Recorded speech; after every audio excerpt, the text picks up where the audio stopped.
Joe Biden is conducting his campaign from his home in Delaware. He said in an interview something a couple of days ago, quote, "I think," talking about President Trump, "he is going to try to kick back the election somehow, come up with some rationale why it can't be held." Joe Biden suggesting there may not be an election in November. Is that a widely viewed worry among Democrats? No, I wouldn't say I've heard that widely viewed. I think that it is more of a "he wouldn't do that, would he?" type of question that you get, I think, from some on the left. I think this is one of those, this used to be attributed to LBJ, Willie. Sometimes you say things and you're like, I don't know if it's true or not. Make your opponent deny it.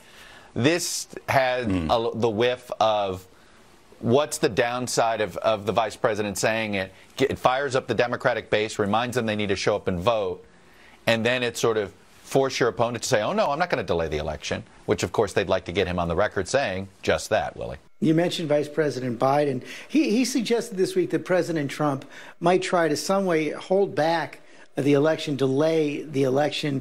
I know he's concerned about that. Do you know why he's concerned? Election day is set by Congress, not the president. Well, I think he's concerned because of what's been going on in some of the states and how the president pushes some of these governors. And he's concerned because of what just happened in Wisconsin. So let's look at it.